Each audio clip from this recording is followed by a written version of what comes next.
So let's give out some mid-season report cards and mid-season type grades on this Philadelphia Eagles team. We're halfway through the season. Let's see where they're really realistically at this point. Phillies and Major League Baseball free agency starts tomorrow. Already, I know. We're going to start looking at some of these names that the Phillies are being targeted and see, do they fit? Should they target them? And everything else that goes into what the Phillies are going to have to do to rebuild this team to get them back to the World Series next year. These are the conversations we're going to have today on Trending in the AM. We'll start in 30 seconds.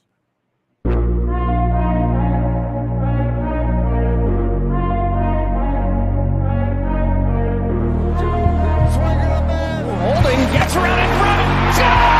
Joel Embiid and Philadelphia has it.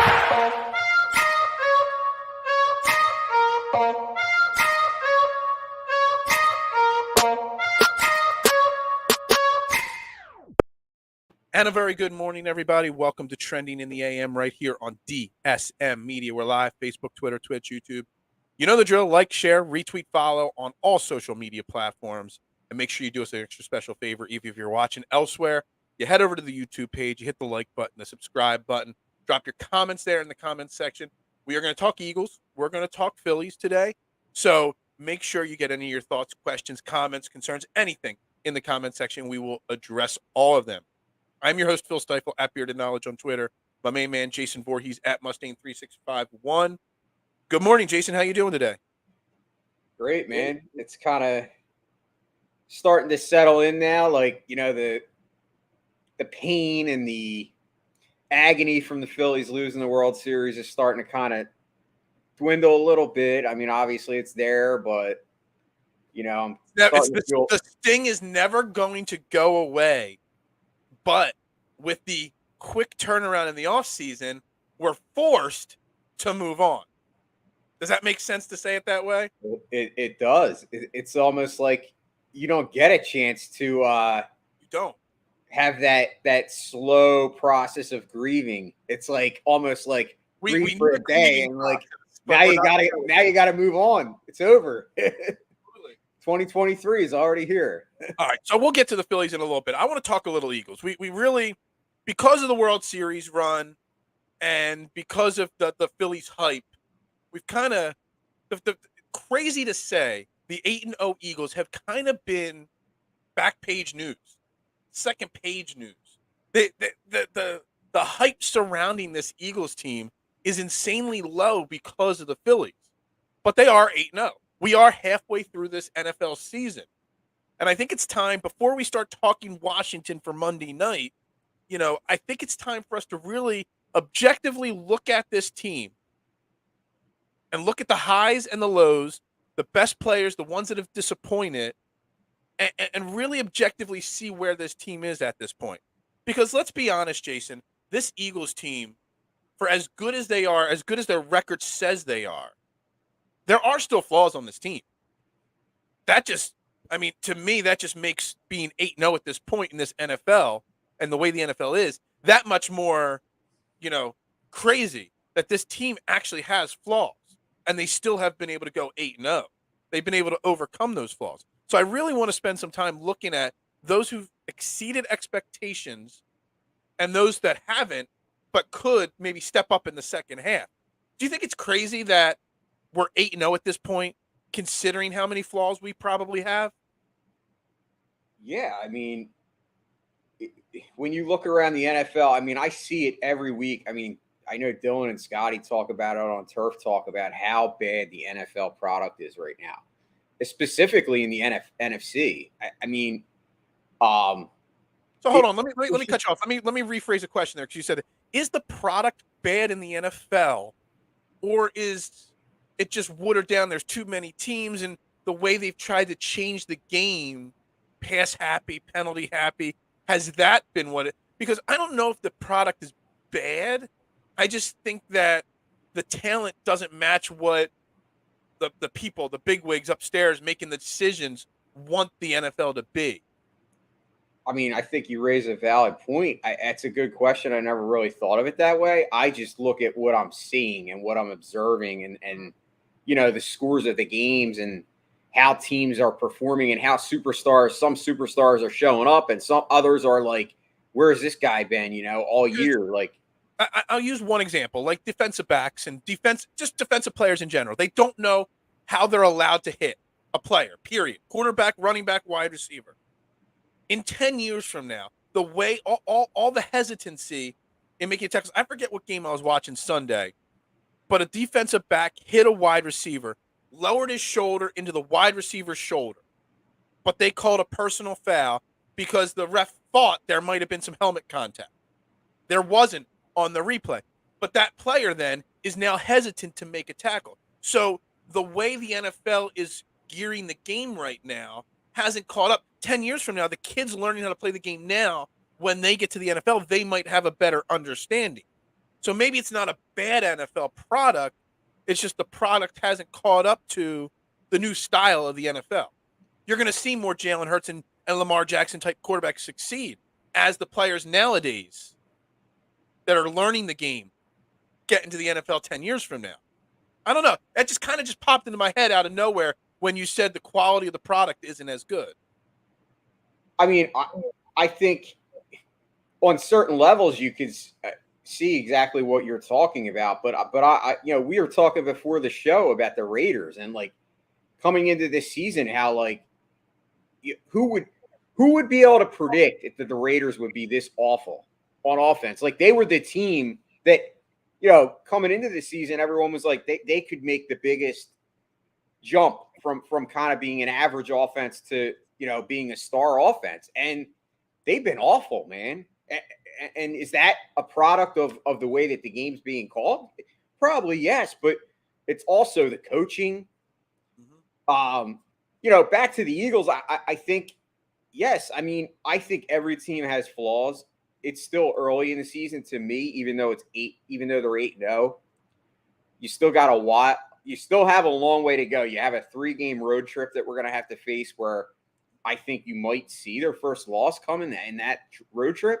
I don't know. Like, I see the people debating already, like, oh, should this team go for the perfect season? Listen, at the end of the day, I think it would be cool to have a perfect team, but I want a Super Bowl.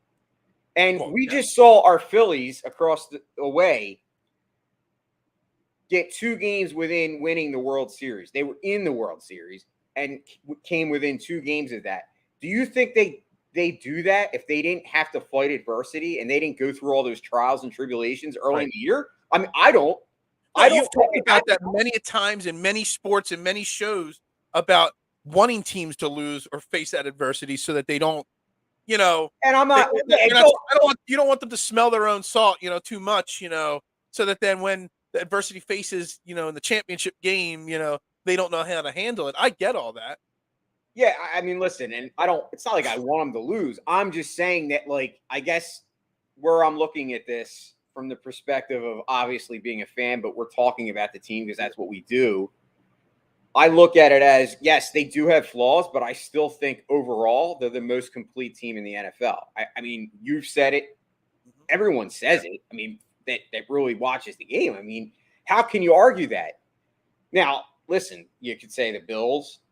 But, well, the Bills have a huge question mark now with Josh Allen's elbow. If it's there's a chance in the next 2 days that they announce Josh Allen's out for the rest of the year. A very good chance. Yeah, that would be insane. That would be insane. And that would just be another excuse for the anti-Eagles. Well, yeah, the Bills are still number 1, but they just lost Josh Allen. So yeah, I know. You guys only won because Josh Allen's hurt. So, let's look at the Eagles specifically. I want to talk about it. I told you last night. I didn't know. I wanted to do grades, but grades are tough because there's so many. It would just been Jalen Hurts, A+, AJ Brown, A+. It would just been A+ after A+. So I challenged you to come up with 3 Eagles that have exceeded your expectations and 3 Eagles that have disappointed you. So I don't know. What do you want to start? You want to start with the positive or the negative, Jason? I'm going to give you the choice. I think it's always good to start with the positives. Okay. All right. In any walk of life. Give me your Eagles that have exceeded expectations. And this is almost like as simple as giving out grades. There's so many to choose from that have exceeded expectations. But give me your guys that have exceeded expectations. So I think you kind of nailed it. Obviously, the easy picks would be Jalen Hurts and AJ Brown, but I mean, Absolutely. honestly, I think they have to be part of the picks. they are. But to me, it's almost like they've been better than advertised because I don't. But in my opinion, I don't consider those guys surprises because I thought Jalen Hurts was going to be good, and I know that AJ Brown is good. So a lot of the Jalen Hurts haters should be able to admit now that he has exceeded their expectations. We expected it, but a lot of people did not. So a lot of those people can say we'll have him on their list. We'll have him on the exceeded expectations list. Yes.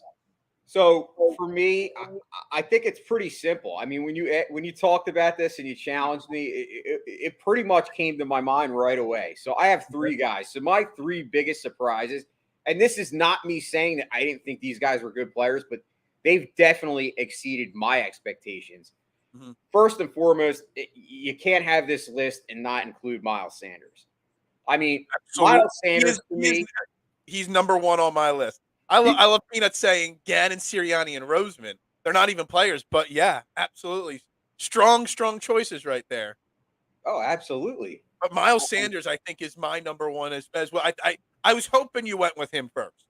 He has to be almost on everyone's because, listen, I don't think any of us expected him to be used as a running back one. Like, if you look at how his career has went, he's kind of been misused and he hasn't come through in the clutch and he hasn't even met his ceiling, so to speak. I think you're seeing right now Miles Sanders' ceiling. He's actually finally coming through. He's made that breakthrough mentally. He's been healthy, knock on wood. And to me, I mean, without Miles Sanders, I don't think you're 8-0. I think they've kind of stuck to that script and used him a lot, and it's kind of paid dividends. So he's my number one.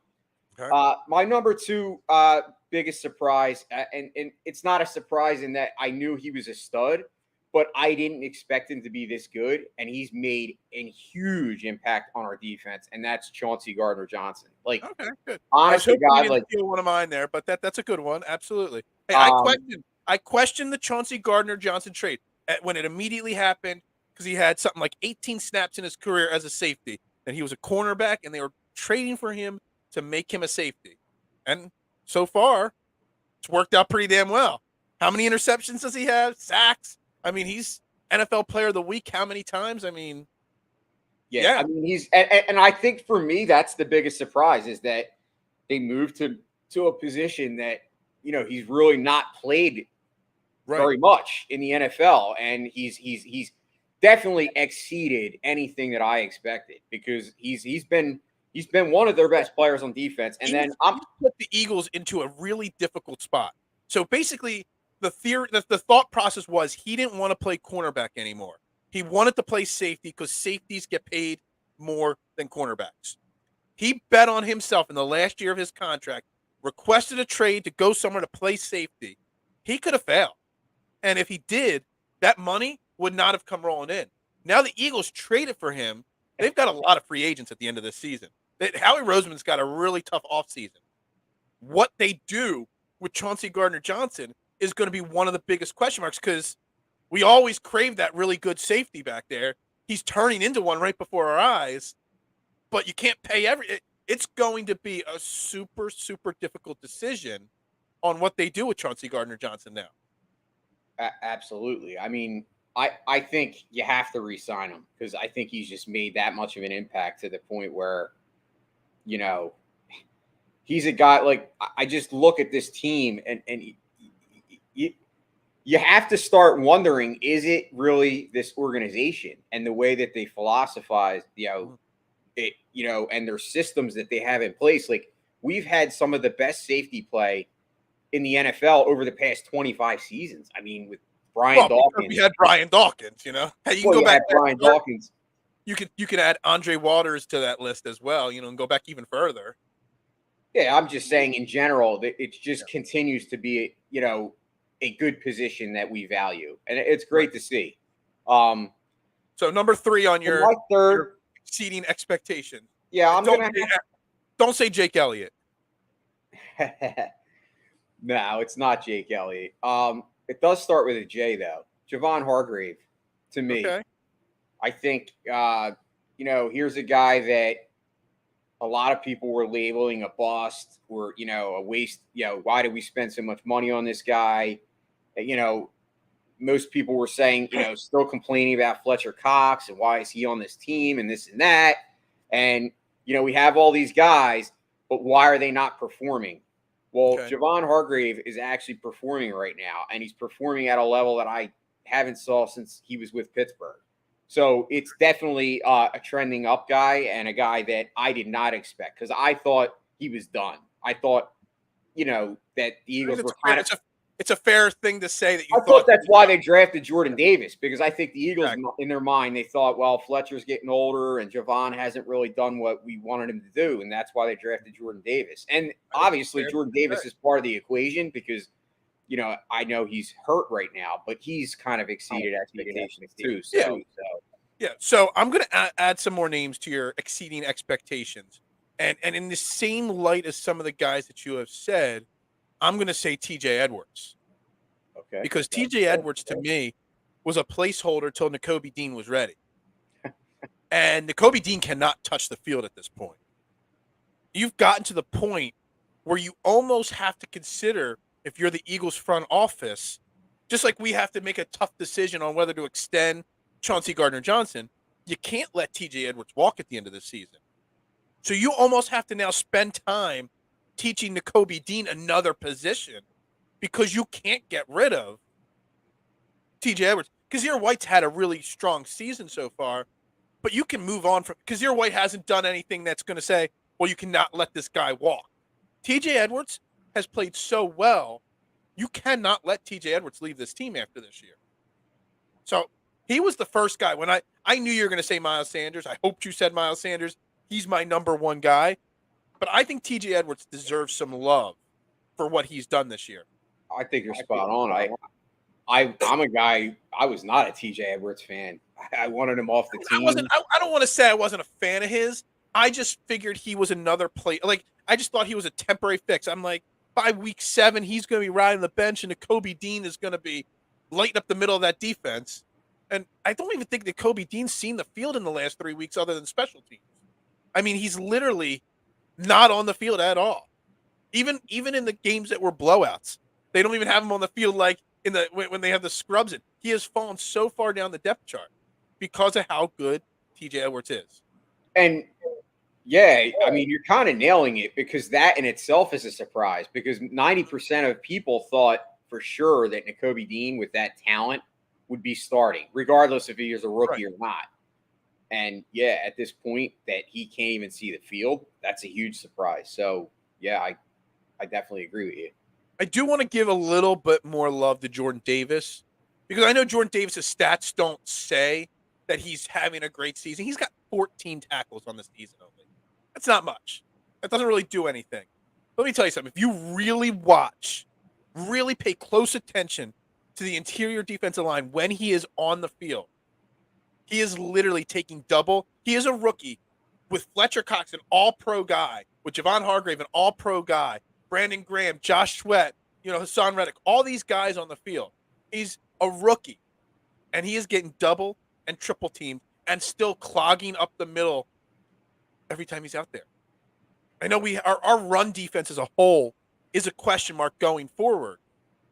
But if Jordan Davis was healthy, and if they were able to get Jordan Davis to the point where he could play 55% of the snaps, our run defense wouldn't be as bad because our run defense is 10 times better when he's out there versus when he's not out there.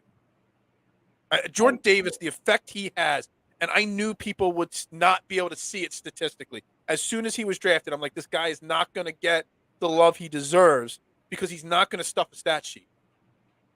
Situationally, he's probably one of their best players. Yes, I agree with you because it's not the numbers. It's what he does when he's in there, the impact that he makes on the defense. And I agree with you, Phil. I think a lot of times we do look at stats because that's like the flashy thing. But you can't just look at the stats. You have to look at how does that player change the complexion of the game? How does that player change the complexion of even that drive when he comes in? How does he change the complexion of, the mindset of the defense playing against you? I mean, there's so many things you can look at. So yes. Okay, so we get over that. And look, let's be honest. We didn't spend a single second talking about Jalen Hurts and AJ Brown. They've obviously exceeded expectations. But let's talk the negative. Are there guys that have disappointed you this year? Guys that aren't living up to the expectation you had for them? Like if Jalen Hurts was stinking right now, people would be talking, "Oh, Jalen Hurts didn't live up to the expectations." Are there guys for you that you want to see more from, that you expected more from? I have one name really ingrained in my head. I hope you don't steal it, but there's one name that I can't wait to say. But go ahead. Well, I have two names, but I have one whole unit. And that unit is the offensive line. I'm very disappointed in the offensive line. Like, considering I thought about that, but I the feel like it's not the entire offensive line. Because let's be honest, Jason Kelce is still playing at an all-pro level.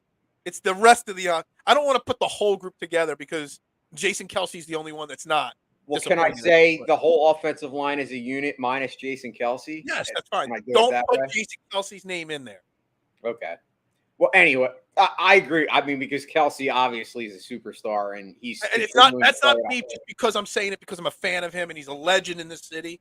He is legitimately playing at a high level. He's still at his old age, still playing at an elite. He's still the best center in football at his age. There's literally no doubt about that. I absolutely agree. And obviously I didn't think of it that way. But so the rest of the offensive line has not come to play near as what I think they're capable of. I mean, obviously they were ranked coming into the season as the number one offensive line in football. Correct. And at times they show that. But they're not playing. Especially run blocking. They're definitely not playing to their capabilities. And it's been a disappointment because I think it's caused, and I don't want to say that Jalen Hurts doesn't kind of cause the problem too because of his style. Because I think you've said that before. Does Jalen Hurts make the offensive line look better? Or does the offensive line make Jalen Hurts look better? And I think it's probably a little bit – you could go either way on that because he makes some plays back there that you're like, the average quarterback would have been sacked. Exactly.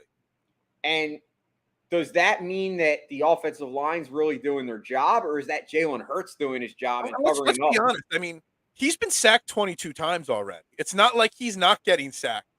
Like, the offensive line has played down so far this year compared to what they were expected to play. Like, we were talking at the beginning of the season, like, would he even get sacked once this year? Because that's how great this offensive line is. And I want to single out specifically, and I'm not trying to talk negatively on him because I love him. He's one of my favorite players. But Jordan Mailata, I kind of feel like he's hit a brick wall.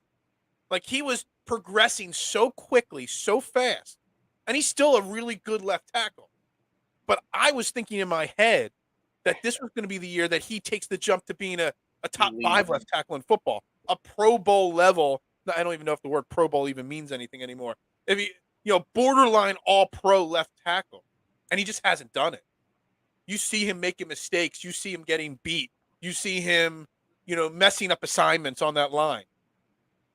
I'm not saying I'm off on Jordan Mailata, but he's got a lot of work to do to get to the expectations that he gave us reason to set those expectations high. It's not like we unjustly put those on him, but he is one of my top 3. He's not the one I wanted to talk about, but he was definitely one of the guys. I wasn't going to single out the whole line. I was going to say Jordan Mailata, but Sayamalu, he hasn't played great. Dickerson hasn't played great. Even Lane Johnson. I don't know if Lane Johnson's finally given up a sack, but Lane Johnson hasn't been the greatest right tackle in football, this year. There's been pressures coming off the right side. So the offensive line is definitely a question mark for me. Disappointment. All right, I'm going to throw the next one out there. And this is more from my man George. I don't know if George still watches. George might watch. He just doesn't comment. Who knows? But there was a point before the season started I wanted the Eagles to trade for Jesse Bates. And I kept getting told by not just George, but by a lot of people, don't worry. Marcus Epps is the real deal. Do you even Marcus Epps is third on this team in tackles. Can you actually remember Marcus Epps making a tackle in a football game? Because I don't know how he's third on the team in tackles. I have not seen him make a single play and realize that he was in the center of a play. He hasn't made, let me tell you something. If we did not have Chauncey Gardner-Johnson out there, and if it was Blankenship or Kayvon Wallace starting next to Marcus Epps would have been massively exposed for maybe not being quite as good as a lot of people put expectation-wise on him. He's just been a complementary piece that is getting lucky that this defense is putting up some really good numbers. He's flying under the radar, so to He's speak. flying extremely under the radar right now. You want your safeties to make the big hits, your safeties to make the big plays. The safeties, you not just Brian Dawkins, but safeties in general are the emotional, fiery up guys on a defense, and because of the plays they make. Marcus Epps, to me, I legitimately am not making a joke. I could not tell you the last time I saw him make a tackle. Hey, listen, I can't argue with you because you're 100% right. And you wanted Jesse Bates, and I remember people came at you. Yeah.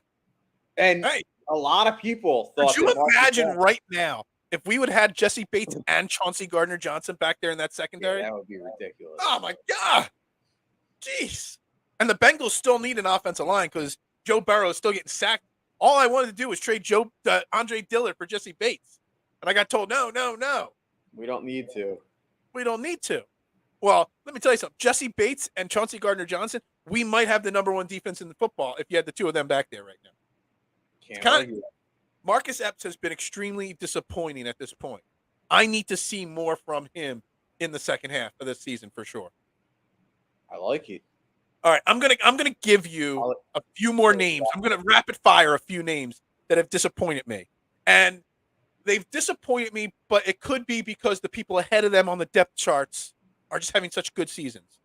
But Quez Watkins, yes, I know AJ Brown is what AJ Brown is, but when Quez Watkins is out there, he really hasn't been able to get open. Yay or nay? Yay. Yeah. So you see that.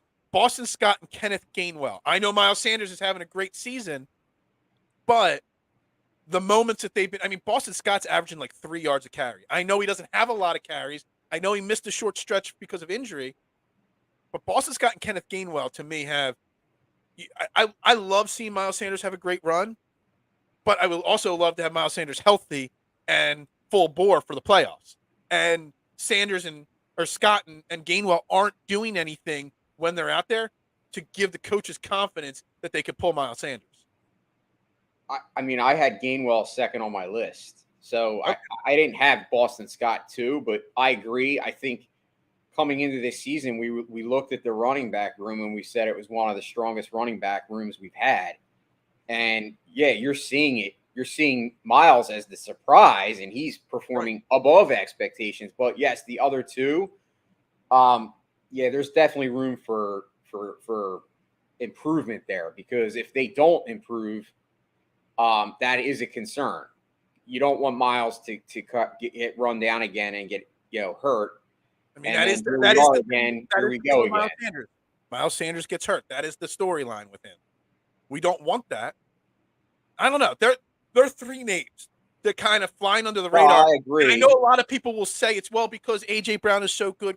Quez Watkins won't get the targets.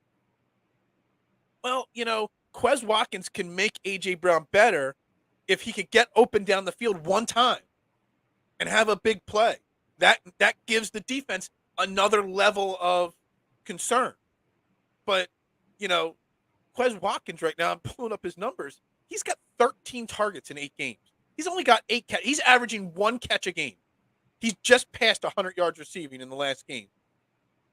That's not what you want out of your number 3 wide receiver. I know A.J. Brown, Devontae Smith, and Dallas Goedert, they're all going to have over 80 catches at this pace. They're all going to probably be right around 1,000 to 1,200 yards receiving. So there's only so many targets to go around. But those 2 or 3 targets that go to Quez Watkins, he's got to do more with them because that will make A.J. Brown and Devontae Smith even better. Is that fair? Am I being fair or overly harsh there? 100% fair. And I have one other name that I think you'll agree with me, but he's, to me, is a huge disappointment because I actually had him coming into this year. I had him hitting the double-digit sack mark, and that's Josh Sweat.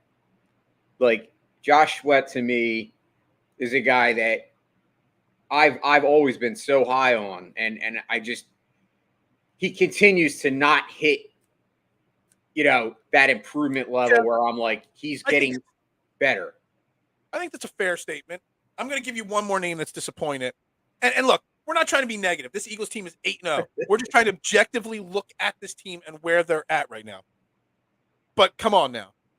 Kayvon Wallace, you've had a few moments because Chauncey Gardner-Johnson's come out of a couple games banged up.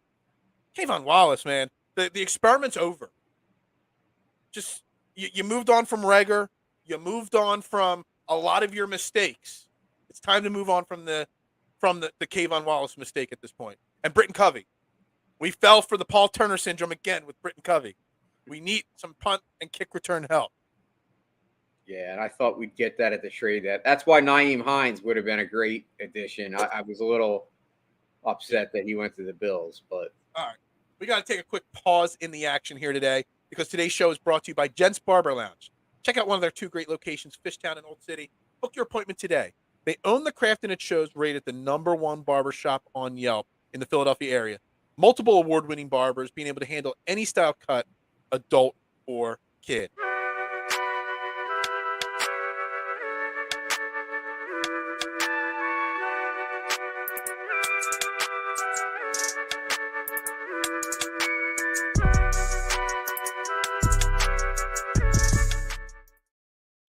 And we are back here, trending in the AM on DSM Media. Again, live on all social media platforms, Facebook, Twitter, Twitch, YouTube.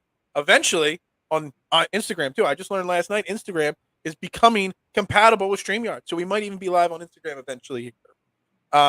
We just talked Eagles. I think it's time to turn the page. I'm Phil Stifle, your host. Jason Voorhees is sitting next to me. Tomorrow, already, 5 days after the World Series ended, free agency starts. It's already time to start talking. And I've already been doing it on social media, talking about the changes to this team.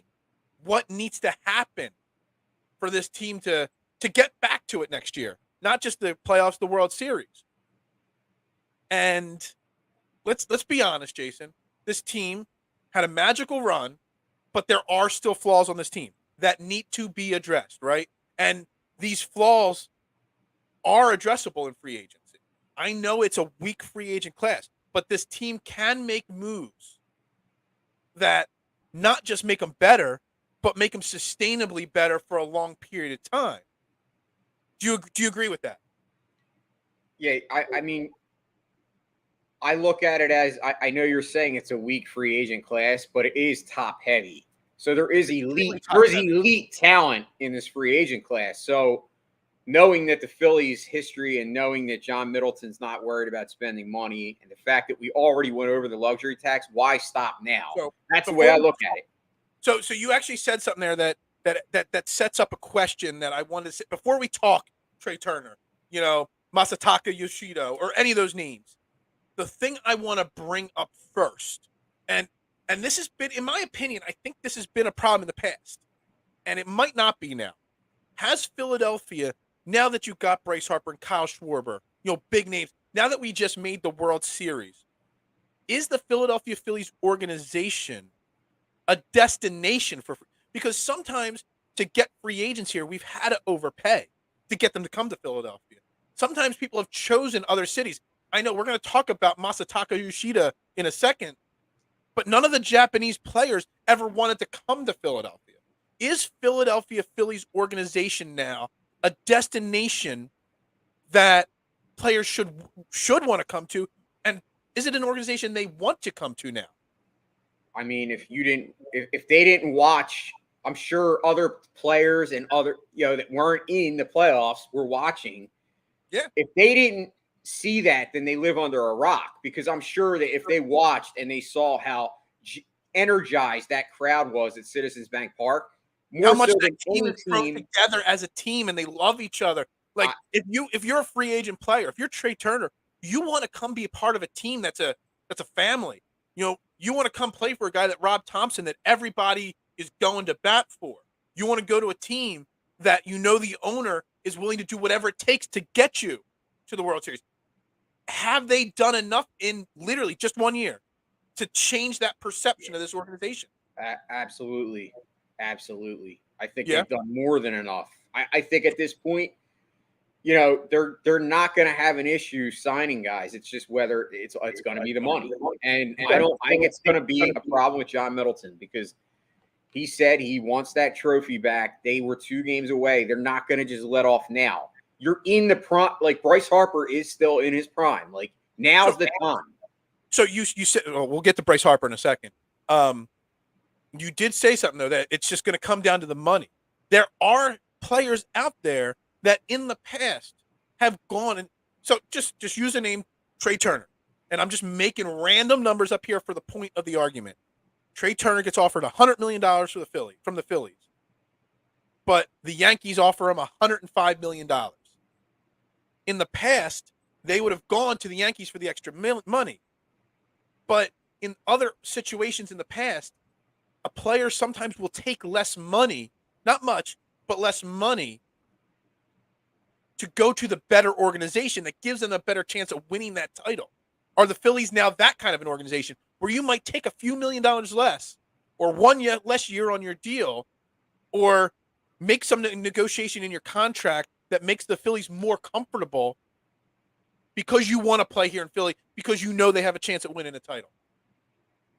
I mean, yeah, you saw there's that aspect of it too. There are teams that, like, some people just might want to go to the Braves over the Phillies because the Braves are a better organization or in it every year. Now the Phillies might have flipped that script a little bit. I think when it comes to what you're saying, I think it's valid. I think players do look at those situations, but like at the end of the day, if you're telling me that the choice is between the Yankees and the Phillies, and I'm getting more money with the Yankees, I think most players are going to go to the Yankees. Even though the Phillies were in the World Series, the Yankees are still the Yankees. And okay, so they're making improvements, but they haven't flipped the script completely. Then is what you're saying? Yeah, I think that's where I'm at. Yeah. Okay, gotcha. All right, so I want to start today. I mean, tomorrow we'll talk more free agency tomorrow, but today I want to talk about the top 3 names that the Phillies fans are going to just want. You got Carlos Rodon, pitcher; Masataka Yoshida, Japanese sensation; and Trey Turner, shortstop, on base, extraordinaire. So let's start with the hitters. Let's start with I might say Masataka Yoshida. It's probably actually the easiest Japanese name I've ever seen come across the thing there. We have not been able to land these Japanese stars here. We have not been able to get them to want to come to Philadelphia. Now, Masataka is a massive Bryce Harper fan. Where's his number? Did he name his dog after Harper, I think? He loves. It's his favorite player of all time. He wants to come to Philadelphia. He's willing to leave Japan to come to Philadelphia. So the question is, can the Phillies get him here? And if money's no option, that should be a no-brainer. But should they bring him here? And I'm going to say this because I love the idea of him coming here. On base machine, only struck out 42 times in 500-plus plate appearances last year. Hits for power, whatever. But he's a left fielder. We got Kyle Schwarber in left field. We got Nick Castellanos. We got Bryce Harper maybe in the outfield. Is it smart for the Phillies to spend that big money to bring a guy in here that's already going to come in and make even a bigger logjam in an outfield position? I think out of the 3 names that you mentioned, if that's who we're talking about, he would be my third choice because of that reason. I don't think you do that unless you're making another move, whether that's moving on from first baseman and you're moving somebody to first base, or whether you're moving one of those outfielders. Unless you're going to if you're telling me that your plan is we know we made a mistake on Castellanos, we're going to move him. At this point, I don't think you're getting anything for Castellanos. You can't move Castellanos. So the question would be, so there's two questions with the Masataka move. There's two things that have to be discussed. Do you get Bryce Harper to have the surgery right now, guarantee his elbows fixed for the next 10 years of his contract, or do you continue to see the rehab, hope he's good enough to play right field? Because if you put Harper in right field, Castellanos could DH. The second part of that question is you can move on from Rhys Hoskins, and I suggested it. Kyle Schwarber, I mean, just put him at first base. He's played 11 career games at first base. I did look that up. So he has minimal experience, but he has done it. And a lot of catchers, which Kyle Schwarber came up as a catcher, do transition to first base. So there's a theory or a thread that it shouldn't be that hard of a position for him to pick up because he was already able to be a catcher. He should be able to make it at first base. So then you move Schwarber to first base. I don't know. I'm just trying to put the pieces together because I think bringing in a superstar from Japan would create even more buzz and energy around this team. And it would create something new that we've never experienced here. Not disagreeing. I just don't know how you get that done without making another move. And if you're going to say that the decision is to trade Rhys, I think we just on Monday's show talked about how Rhys is a lot more important than we give credit for in that locker room. And I also said that I'm not moving Rhys unless it's for a better option. Is having Masataka in left field and Schwarber at first a better option than Schwarber in left and Hoskins at first? Because everybody complains that he strikes out too much, Hoskins and Schwarber, that combo. By bringing in Masataka, you're cutting down on that strikeout number massively. Yeah, I still think that Trey Turner is the creme de la creme, crown jewel. I think Masataka would be, I agree with you. I think it would be awesome for baseball. It would be awesome to bring in a Japanese player. Like, I'm not against that. I just don't know if it fits the Phillies' needs. Like, they don't need that. That would be like in one of those things where you say, well, like me saying if you just like last year, if we just got everybody, everybody wants every free agent, but just say you got Trey Turner, you got Masataka, you got Carlos Rodon, just say they got them all. You know what I mean? We would be obviously as a Phillies. Could you imagine having Trey Turner hitting leadoff, Masataka Yoshida hitting in the 2-hole, then you've got Harper and Schwarber 3-4, JT 5, Castellanos 6. Then you go Bohm, Stott, Marsh at the bottom of the order. All of a sudden, that's an insanely talented lineup, isn't it? More so than the talented lineup that was 2 games away from the World Series. I agree. I mean, we thought we were the Bombers last year. We were ringing the bell nonstop last year. That lineup's going to ring the bell 1,000 times more than we did this year because you actually have balanced hitters in the lineup by doing that. So I'm trying to dream now, the day before it starts free agency, that we could find a way to make it work, that we just get everybody. Listen, I want everybody. I want the best closer. I want this, I want that. I want everything. But we all want that. But I'm looking at, yes, the Middleton budget is he's willing to spend, but I don't know if we're going to be the Yankees 2.0 as far as that's fair. All right, so Trey Turner, do the Phillies have to do whatever it takes? Whatever it takes. He wants to play here. He loves him and Bryce Harper are really close. He wants to play on the East Coast. I shouldn't say he wants to play. He has never said, I want to play in Philly. He said he wants to play on the East Coast. And we know him and Bryce Harper are buddies from Washington. Do the Phillies need to do whatever the Yankees offer, whatever any team offers? They just have no choice but to not even let Dombrowski off. Just like John Middleton had to personally fly to Bryce Harper and say, here's the check. Whatever you want numbers on it, just put it on it. Just get it done. Do they have to do that? I mean, he's my guy. I honestly, yeah. I think the Phillies. I don't think the reports are just where there's smoke. There's smoke. I believe the Phillies are going to get Trey Turner. I think he's definitely their number one option, and I think that Middleton. You've seen how he is. If he wanted Harper, he went and got him. I mean, He's going to do the same thing. I would be shocked if Trey Turner's not on the Phillies. Now, if you're telling me that it's because another team offers more money and then the Phillies pivot and they go and they get one of the other guys, I'm not saying that's not possible, but I think Trey Turner out of the three players, if you're saying Trey Turner, Bogarts, Yeah, see, who's here's one? the thing. Like, Anthony I don't even Swanson. want Bogarts and Swanson. I want them to go all. Like, I know I questioned Turner before, but I've kind of pivoted on my thought process. I flip flopped a little bit with the pitching, and we'll get into that in a second here. I want the Phillies to. I don't care what it takes. You go get Trey Turner. Now, I have another theory. You know, Turner, Masataka Yoshida, Carlos Rodon. There's one thing that all three of those guys have in common. They will all be 30 years old within the first month of the start of next season. I don't know if I'm committing 5-6 year contracts to 30-plus-year-old guys. So here's where I'll give you my top I three. think all three of those guys are going to get 5-year deals. Here's my top three options, and this is what I think would be more plausible for the Phillies as far as, still improving the team, but in a way that looks better for the budget. I'm saying Trey Turner. The pitcher that I have my eye on, and obviously this banks on whether or not he goes back to the Dodgers, but if Clayton Kershaw somehow doesn't re-sign with the Dodgers, he's my guy, and you can get him for a lot less than Rodon. It's going to be a short deal. It's going to only be a 1 or 2 year deal.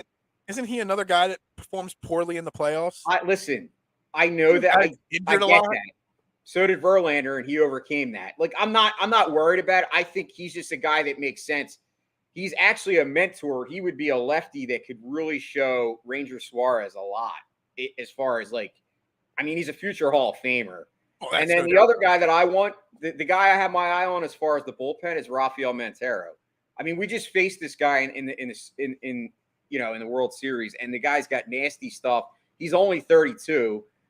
Probably going to cost you like $10 million for 2-year contract, but he's a guy. He gave Corey Knebel $10 million, and he gave you nothing all year. Yeah, he's better than Corey Knebel, way better. Yeah. So I'm just throwing names out there. I'm listening to the names, and all I'm hearing is age. Look, this team. I don't care about the age with Trey Turner, but my concern is bringing in multiple 30-plus-year-old guys on longer-term deals. Now, if you can get these guys on 1 year, like, me, I'm going to say Jose Quintana. Now, he probably won't sign a 1-year deal. But if he's willing to sign a 1-year deal, I'll overpay him to come here. 2-year deal could work, too. But you got Andrew Painter, you got Mark Abel, you've got, McGreary. You got 3 young minor league pitchers. Now, I am not in favor of bringing them up right away. I'm waiting. And there's a lot of different reasons. But if you go out and give Carlos Rodon he's basically going to get a similar Zach Wheeler type deal, probably, in my opinion. 4 or 5 years, probably $25 to $30 million a year. I don't want Rodon. I mean, if money wasn't an option, if years weren't an option, if all that, if it was just all on paper, he's the best free agent pitcher that's available. But he's got arm issues in the past. And let's be honest. Can we be honest about Carlos Rodon for a second? Before the last 2 years, you have to go to his rookie year, the last time he pitched under 4 ERA. Rookie year, he was 3.75, then it was 4.04, 4.15, 4.18, 5.19, 8.22, and then he just had 2 straight great years of sub-3 ERA. Now, some guys get better with age. I get that, but I don't want to commit a 5-year deal to a guy that's only had 2 good years and already had arm issues. Okay, so you won't commit 5 years to a guy for that, and I agree with you. I wouldn't go for Rodon. Would you go for a 1-year deal, $45 million on Jake DeGrom? Because that's a great question. Hold on. Repeat the number, like 1 year for how much money? I don't know. I saw a thing yesterday that he could be commanding like $45 million. I don't know if that's true. That's a lot of money for 1 year. Would you go after Jake DeGrom as the number 1 pitcher on the market? I would give literally anybody a 1-year deal. I don't care about the money. Because then the next year, if it doesn't work out, it's not like you're committed to them long term. If Jacob DeGrom gets offered a 2-year, $75 million contract, I would absolutely jump all over a 1-year, $50 million deal. I mean, it's completely insane to say that. He's not going to do that, but absolutely I would do that because it's just 1 year. And you're not clogging up the line for Painter or Abel. I got something on Painter and Abel that I want to think about for a second. I was going to save it for tomorrow. I'll touch on it now. I don't know. They're still both very young.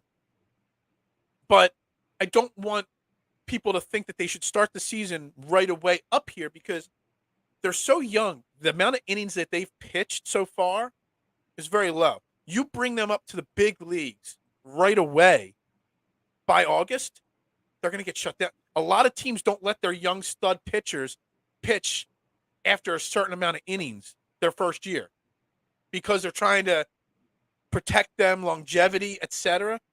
So I want to ease them along. If you want them in the rotation next year, you got to ease them along at the beginning of the year and then save their innings for the second half of the season.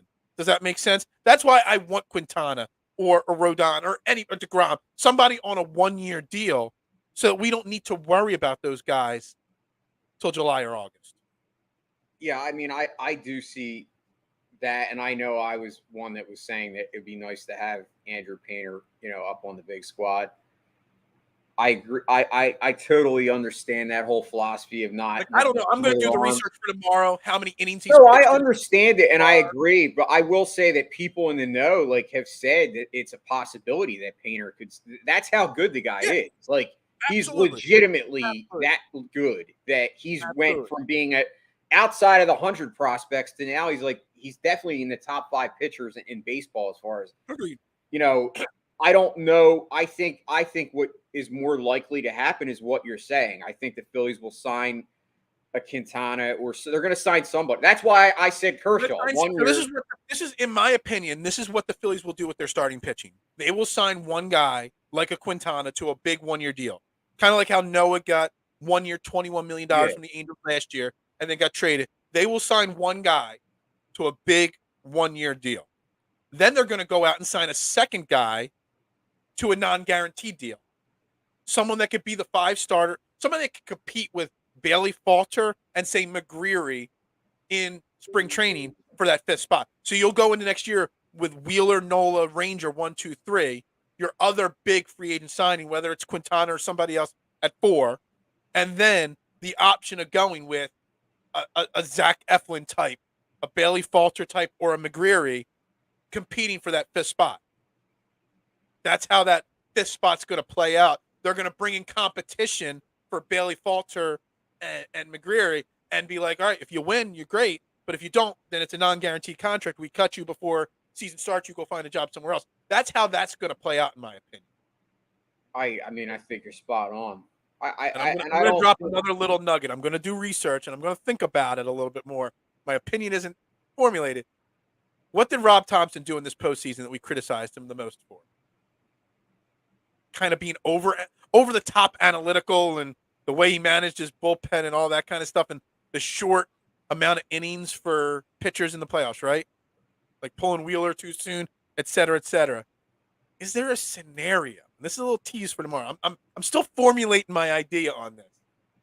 Is there a scenario, one or the other, that we go to a 6-man rotation so that we can get Wheeler healthy in the playoffs, Nola not hitting a brick wall, but also can bring up Painter and Abel or whatever and not burn through their innings? Do we go to a 6-man rotation? Teams have tried it once or twice in the past. Not worked out. Or do we go to a situation where we have that 5th starter always be a piggyback, where you go 3 innings with Painter and then 3 innings with McGreary so that you're not burning their innings? And you just work it like that, and you just know, hey, Painter, you're only going 3 innings for this your first year. Every game, 3 innings. That's it. And then we're going to have somebody ready to come in the 4th inning for you. I mean, I don't know. As a traditional baseball fan, I hate that, but I actually like the idea. But we're talking the way the game is changing analytically.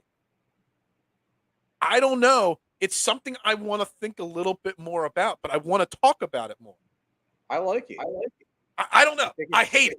Look, I'm gonna say it I don't again. want to say I like it. I hate the idea of banning the shift. I hate all the analytics that are in baseball. But as a person, I have to start accepting that just like we have to accept. We talked about football. that maybe the players haven't caught up to the changes in the game. Well, it's time for me to catch up to the changes in baseball. Analytics are the changes. I don't like them, but I have to accept them because they're not going anywhere. I don't know. Just ideas that keep this head of mine. Things just jump in and out of it all the time. No, listen, man. I think there's a lot of validity to everything that you come up with. I honestly, I believe that. I think you're right that they are going to kind of look for that 1-year stopgap type guy, and that's why I mentioned Kershaw because I don't think Kershaw is going to not sign with the Dodgers. I think he's going to re-sign with the Dodgers. At the end of the day, I think that happens. I'm just saying if he didn't, he's a guy that you could get on one of those 1-year deals that brings a lot of experience and mentorship, which is what I look at from bringing in a guy. If you're going to bring in a guy, bring him in for that reason. If you're trying to get your young guys up to speed, then who better to have than a guy like that who's a future Hall of Famer? I only mentioned his name because I think he still has something in the tank. You look. He misses so much time with injuries. He's got lots left in the tank. That's part of it. But sorry, listen, we weren't.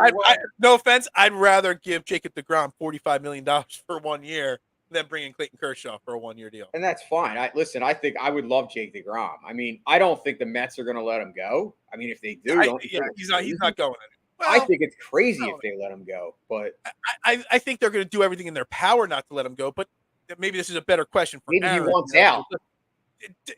Wasn't there that rumor last year that he wasn't happy in New York or before this season started because he didn't get the long-term extension? So wasn't there rumors that when he was injured earlier this year, he wasn't really injured. He just didn't want to play because he was conserving his health because he couldn't get the deal he wanted. So there might be some bad blood there in New York with him. So while the Mets will do everything they can to keep him, will it be enough or will they go to the lengths that they have to go to keep him? Like sometimes if there's some bad blood, they go to deGrom and say, here's a 5-year, $300 million contract. And deGrom's like, nah, I want 400. You know what I mean? And it goes to him, or here's a $200 million offer. And deGrom's like, no, I want 5, like triple that. And that's the only reason I stay. You know what I mean? Like there might come a point where what deGrom wants to get over his frustration with the team, they just can't do. I don't know. I mean, if he does come available, I would not be surprised if the Phillies at least try. But see, here's the question. Because deGrom has had arm issues, obviously. And whenever you're given an older pitcher that's had arm issues, long-term deals, you got to worry, that something's going to happen. I don't think he'll get I think what he's going to do is he's going to sign a short-term deal because of the injury and bank on himself. Because is he really going to accept a 1-year deal? I'm like, if he wants 3 years and say it's $40 million a year, are you – I know money's not an issue. It's not your money. It's John Middleton's. But there is a limit. There's no cap, and Middleton will spend stupid money, but there is a cap. There's an unofficial cap. There is a point that he's told Dave Dombrowski, you can't go over this amount of money. Knowing the young talent that we have. Say 3 years, $140 million. 3 years, $120 million. $40 million a year for 3 straight years. But he gets hurt in the first year, and he's done. Are you willing to make that kind of a risk-reward commitment there? What's your limit on the risk-reward for deGrom? I would, knowing that you have Painter, Abel, you have all these young kids that are not ready yet, but they're going to be ready. It's a year within a year's time, they're going to be ready.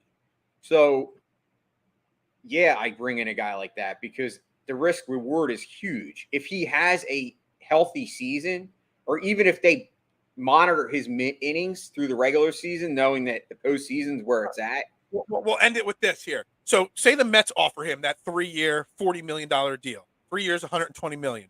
But his agent goes to the Phillies and says he wouldn't mind pitching for you guys, but you got to beat this by going 4 years or 5 years. Say he's like, all right, the Mets are giving him 3 for $120, $40 million a year. You want him? You got to go 5, $200 million. 5 years at $40 million. You're taking all the risk, but you're going to get Jacob deGrom. Where's the cutoff for you in the risk reward with Jacob deGrom? It's Jacob deGrom you're talking about here. Dude, he's the best pitcher in baseball, and I get it that he's had But there's health one issues. question That was mark. only. I know. There's got to be a line. There's got to be a cutoff. I'm going all in, but that's just me. And I know that would Yeah, piss off I mean, Aaron too. you know what? Just getting Jacob deGrom would piss Aaron off so much it'd be totally worth it, right? John Middleton, give him a 5-year, $100 million a year contract. He would be so mad because not only did we get Wheeler, then we get DeGrom. Like that would be just the nail in the coffin for him. Yeah. All right, we're going to wrap it up here, Trending the AM, right here on DSM Media. Again, make sure you follow us on all social media platforms. Make sure you hit the subscribe button on YouTube, like it, comment. Even on the replays of the show, I do go through and check out all post-show comments. I greatly appreciate that. Back tomorrow, 8:30 a.m., more free agent talk. I'm going to get into my little analytics theory that I just kind of dropped there a second ago. Might talk more Eagles. We'll talk Sixers, whatever else happens to pop up today on social media. Got my power rankings coming out later today, so we'll go over those as well. Everybody have a great day. We'll see you tomorrow morning, 8:30 a.m. And Philadelphia has it.